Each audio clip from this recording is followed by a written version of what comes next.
E aí pessoal, beleza? Bem-vindo ao meu canal, meu nome é Silas. Pessoal, nesse vídeo aqui eu quero falar sobre lógica da programação.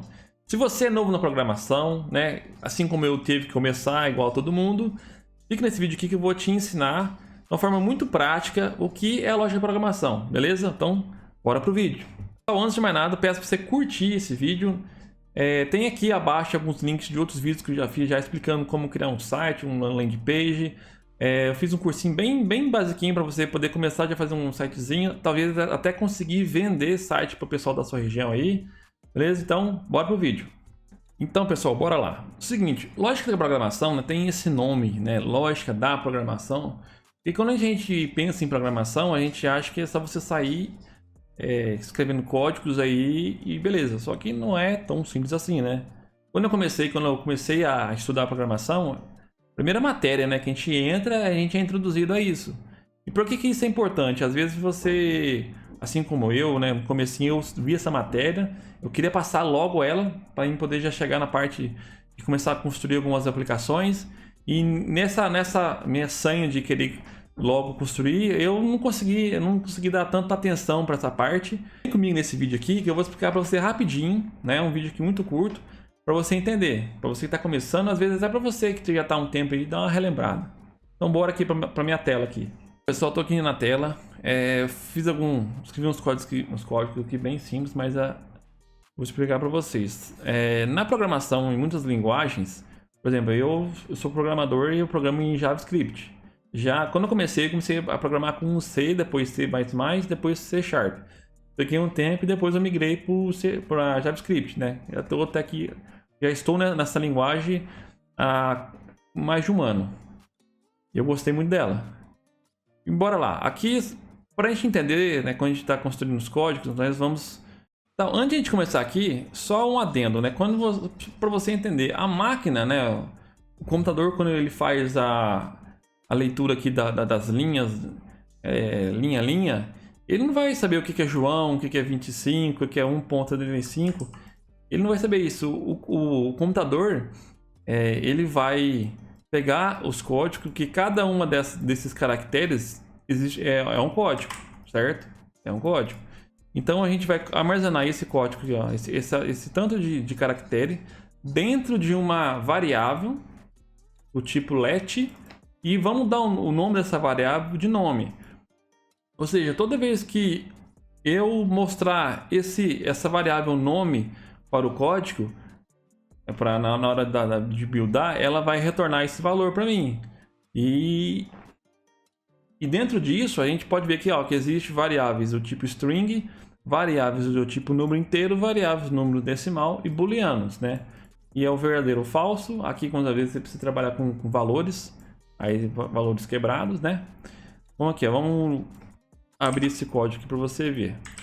Vou rodar isso aqui, ó. O que é aqui, ó? O que está acontecendo aqui? Aqui é o seguinte, aqui é uma variável chamada soma. Dentro dessa variável vai ter uma variável chamada idade, que é essa daqui, ó. E dentro dessa variável idade tem o número 25 mais o valor 5, tá vendo? A gente está chamando um operador aqui de soma. E aqui é uma mensagem, nome mais, a gente coloca aqui entre essas aspas aqui, porque isso aqui é uma string, né? A gente viu aqui, ó, uma string, mais essa soma. Isso daqui vai chamar concatenação, né, de strings. A gente consegue pegar várias informações, e parece que não, né, que a gente não vai usar isso aí, mas quando a gente está programando, está fazendo várias chamadas, a gente sempre vai concatenar com strings ou com valores, né, de números inteiros. Às vezes vamos fazer isso com objetos. Então isso aqui é um negócio assim, muito simples, mas quando a gente está programando, você vê que isso aqui é muito válido, muito usado, né? Se eu rodar aqui esse valor aqui, ó, o que vai me retornar? Me retornou esse console aqui, vai estar retornando essa mensagem aqui, ó, tá vendo? Ó? João tem 30 anos, tá vendo? Se eu colocar o valor 1 aqui e rodar salvar aqui, né? Preciso salvar. E eu rodar de novo, coloco esses espaços aqui para ter para nós humanos que estamos lendo, né? Esses caracteres para a gente entender. Porque para a máquina é números binários que estão acontecendo aqui por trás dos panos, né? São operadores básicos. Aqui tem a estrutura de controle, né? Que isso aqui é uma coisa muito usado, porque a gente precisa, a gente precisa passar para a máquina verificações, né? Por exemplo, o usuário clicou no botão, eu quero que ao clicar nesse botão aconteça uma ação. Se essa ação acontecer, vai acontecer outra ação. Tipo assim, eu clico no botão, vai abrir uma tabela. Se eu clicar nessa tabela, vai abrir uma mensagem. Vocês entendem que isso depende que ao clicar no botão, a tabela, para ela aparecer, ela depende desse clique do botão. Então essas relações de condições, isso aí é usado toda hora em programação. Então é uma coisa que a gente precisa ter muito em mente, né? Aqui está um exemplo muito básico, né, de if, né, que seria em português o se. Se a idade for, lembram esse sinal que se a idade for maior ou igual a 18, aí eu quero que seja mostrada uma mensagem aqui, o nome da pessoa mais é maior de idade. Se não, o nome mais é menor de idade. Então, aqui na idade aqui, cadê? A idade eu coloquei 25.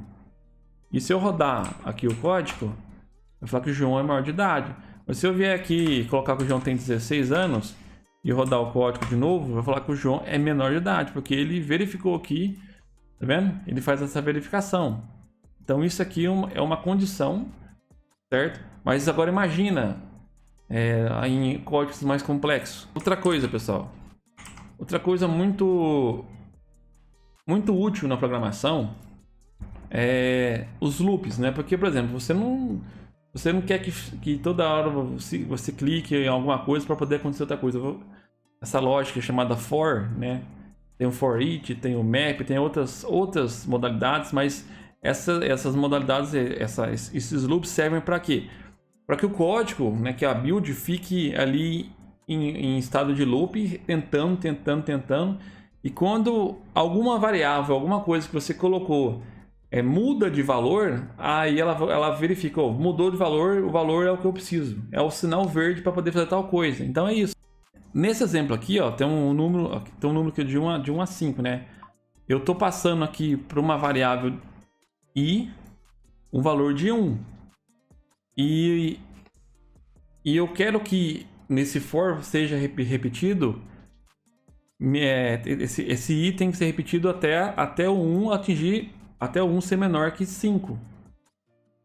E cada vez que ele bate, eu vou adicionar esses dois sinais de mais, significa que eu quero pegar o valor que veio, mais o valor novo e somar.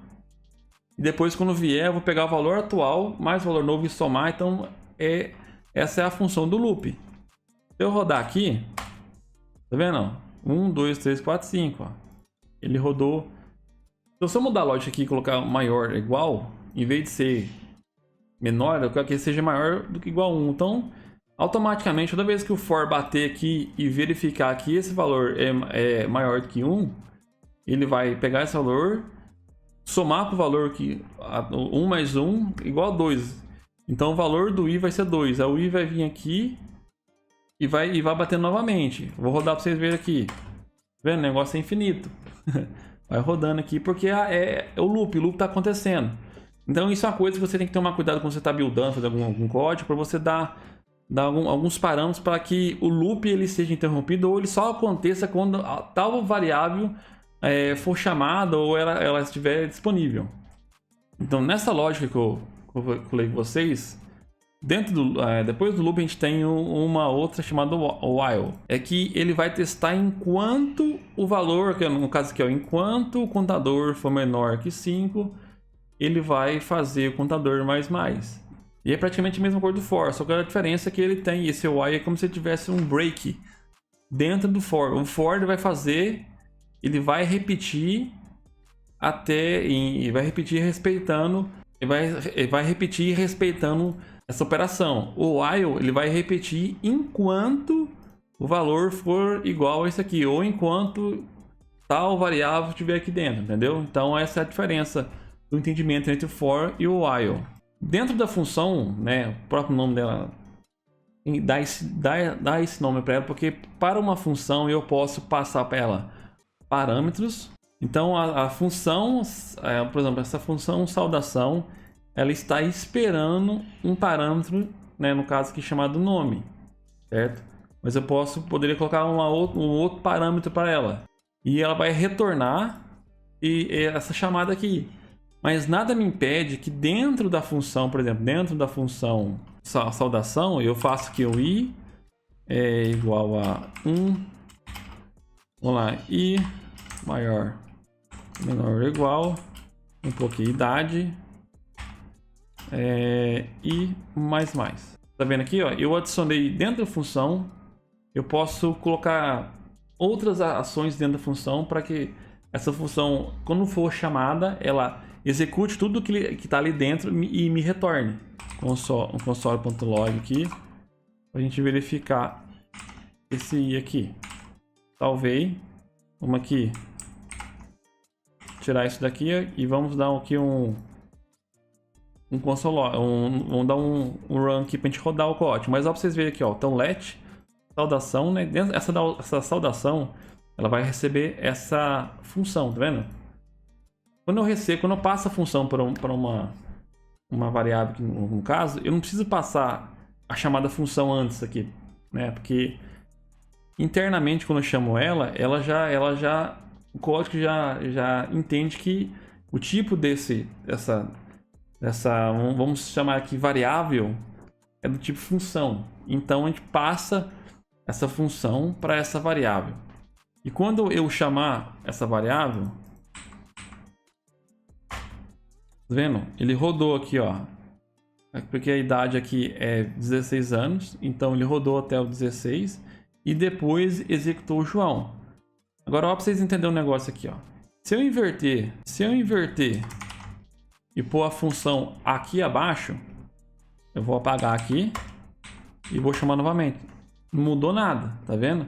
Mas se eu vier aqui, pessoal, tirei, ó, recortei aqui a variável idade e colocar essa variável idade depois, recortar e colocar a idade aqui depois da função, tá vendo? Aqui tá uma variável que recebe a função saudação e tem um console aqui para ser mostrado aqui no terminal, tem a função e depois da função eu coloquei a idade. Se eu tentar rodar aqui, deixa eu salvar aqui, se eu tentar rodar aqui, ele vai dar um erro, tá vendo? Não pode acessar a idade antes, né, da inicialização. Por quê? Quando o código, pensa assim, o código é como se fosse em cascata, né? Então, ele vai ler aqui a linha 36. Quando ele ler a linha 36 aqui e ele chegar aqui, ele vai parar a leitura, vai procurar aqui nesse arquivo aqui que eu criei, onde está a função. A função está aqui na 38. Então, ele vai entrar aqui, vai rodar ela todinha, tá vendo? Rodar ela todinha e vai retornar. E vai terminar. Vai pegar todas as informações, voltar aqui, armazenar aqui, pular para a linha 37 e soltar. Então você vê que existe uma lógica para ser seguida. Não é só eu sair escrevendo código adoidado. Eu preciso entender como que a build, né, como é feito o run do código. Então se eu voltar aqui, por exemplo, se eu voltar aqui, eu limpei e vou rodar. Ele roda normal. Por exemplo, se eu vier aqui e pôr essa função bem aqui em cima, vou salvar, eu vou apagar. Tá vendo? A função está aqui em cima, certo? A idade está aqui. Saudade, tá vendo? Tá tudo aqui. Quando bate aqui no let, né? O código, ó, o que acontece? A build vai vir, vai ler esse código, esse, e vai chegar aqui, ela vai ler, ela não vai executar, mas ela vai armazenar essas informações em tempo de codificação, vai ler todas as linhas aqui. Essas linhas estão todas com essas duas barras aqui, então elas estão comentadas. E quando chegar aqui, vai fazer a leitura dessa variável, e chega na 43 e vai ler, e vai ver que tem a chamada da função. Quando ela bater aqui, ela vai pegar as informações que estão em memória e vão colocar aqui, e eu posso chamar essas funções. Então, parece uma coisa boba, mas você vê que a função é um pouco mais descolada no código. Aí tem outras coisas também, pessoal. Por exemplo, deixa eu... Enfim, pessoal, chegando aqui temos os arrays. O que seria o arrays? Em vez de eu criar várias, por exemplo, eu vou lá... Tá vendo? Imagina eu ter que chamar uma por uma dessas variáveis. Então eu posso armazenar elas em arrays, tá vendo? Eu posso pôr várias coisas aqui, ó, melancia, por exemplo, ó, tem 4 aqui. E aqui eu vou armazenar esse array dentro de uma variável. Eu posso chamar ela aqui, ó, o console log. Esse console log tá sendo chamado aqui só para poder dar um título, né? Mas eu coloco esse array dentro de um for, para ele poder fazer essa busca. Eu dou para esse for, né, a posição, para ele começar na posição no valor 0. O i, ele vai repetir esse for enquanto o i for menor que o que seria esse frutas.length? Esse length seria o tamanho, né, a largura desse array. Então, quando bater aqui, o código vai entender que dentro desse array existe quatro strings. Então, aqui o código entende como se fosse isso aqui, ó, entendeu? E quanto mais valores eu coloco aqui, por exemplo, se eu vier aqui e colocar aqui limão aqui, ó, certo? Agora eu vou rodar aqui. E por fim, pessoal, uma coisa também que a gente trabalha bastante, a gente pode, né, usar muito no nosso dia a dia com programação também, é a questão aqui, adicionar frutas no array. A gente pode tanto colocar como colocar informações, pode colocar informações dentro do array, a gente pode tirar informações dentro do array, a gente pode colocar informações dentro do array em uma posição específica, mas isso eu não vou ficar falando muito porque senão vai tomar muito o tempo desse vídeo. Então é isso, pessoal. Eu vou rodar isso aqui para vocês verem. Tá vendo? É um vídeo assim, muito introdutório. Para quem está começando aí precisa ter um pouco mais de noção. Ter uma noção bacana. Isso aqui seria uma aula básica de lógica de programação. Você, com essas informações, você pode ir treinando aí na sua casa. Pega esses exemplos que eu dei aqui. Eu vou colocar aqui no comentário desse vídeo aqui. Essas informações aqui. Você pega as informações e trabalha com elas, vai brincando para vocês e entendendo mais ou menos como funciona. Então é isso, pessoal. Eu espero que você tenha gostado desse vídeo. É um vídeo que ficou um pouco longo, né? Eu achei que fosse um pouco mais rápido, mas eu precisava mostrar para vocês, né, todas essa parte da lógica de programação. É um ensinamento introdutório, né, para você que está começando, para você que já está um pouco mais adiantado e às vezes é bom dar uma relembrada. E se você gostou desse vídeo, né, por favor, comenta abaixo aí se tem alguma dúvida. Se faltou alguma coisa no vídeo também, né, pode comentar abaixo aí. Se tiver quiser compartilhar alguma experiência aí que você teve, né, nesses seus tempos de programação, né, é bom compartilhar com quem está começando. E é isso aí, pessoal. Se tiver sugestão de algum vídeo aí, por favor, coloca abaixo também que eu vou com certeza estar fazendo aí para a gente poder compartilhar com o pessoal. Beleza? Então é isso aí, pessoal. Muito obrigado e até o próximo vídeo. Valeu!